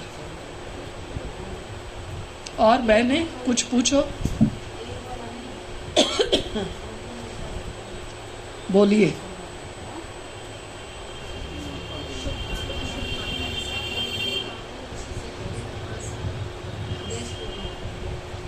शुभ भावना, शुभ कामना के लिए मैंने बताया ना, पहले तैयारी करो अपने आप को। मेरे पास सेंट की शीशी है, इतना सा होती है ना छोटी छोटी सेंट, सेंट की शीशी है तो मैं तेरे को दे सकती हूँ, है ही नहीं तो क्या दूं। इसलिए अपने से बात करनी है, एक एक संकल्प को बाबा की याद में बिताना है। अभी पिछले दिनों एक अव्यक्त मुरली भी थी। अब वो जमाना गया कि अच्छा मैं चार्ट रखती हूँ रोज रात को, आज मैंने कोई भूल तो नहीं, आज मैंने कोई भूल नहीं की। अभी रात को चार्ट नहीं लिखना है, हर सेकंड का चार्ट लिखना है। कॉपी अपने साथ रखो, छोटी सी डायरी। मेरा ये सेकंड किस में गया, मैंने खाना खाया कौन से संकल्प में खाया, चाय पी कौन से संकल्प, मैं ये भाई से मिली, मैं वो बहन से मिली, किस भाव से मिली। तो जो एक एक सेकंड का चार्ट रख पाएंगे वही शुभ भावना का दान देंगे। और सबसे बड़ा दान शुभ भावना का दान है, तभी हमारे विकर्म विनाश होंगे, वरना तो मुश्किल है।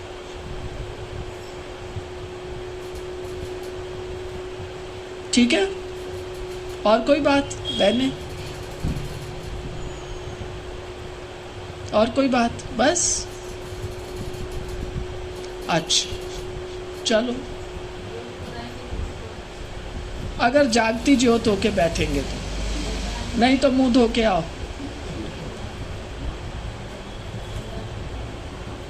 गीत चलाओ, क्योंकि ये टाइम ऐसा है फिर आप नींद करेंगे सब। नहीं, अच्छे से बैठो, सब छोड़ दो, ये अपने हाथ का बोझा छोड़ दो, सब रख दो किनारे, और धीरे धीरे कोई अच्छे से गीत चलाओ ताकि सब जागती ज्योत होके बैठ भी सके। अलर्ट होके बैठो। किसी को लग रहा है कि मुझे आलस आ रहा है तो कोई बुरी बात नहीं है, उठ के अपना मुंह धो के आओ, थोड़ा पानी पी के आओ, पर झुटका मत खाना कोई भी।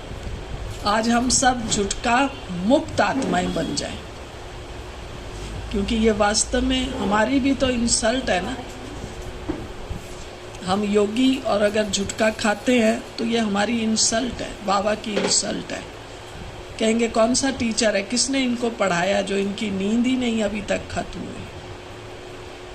इसलिए अलर्ट होके बैठिए, आंख खोल के, बंद नहीं करना, और अपने आप से बातें कीजिए। अभी ये जो समय है ना, इस समय एकाग्रता का अभ्यास नहीं करना। अभी बातें कीजिए कि वाह बाबा, मैं आत्मा भाग्यशाली हूं जो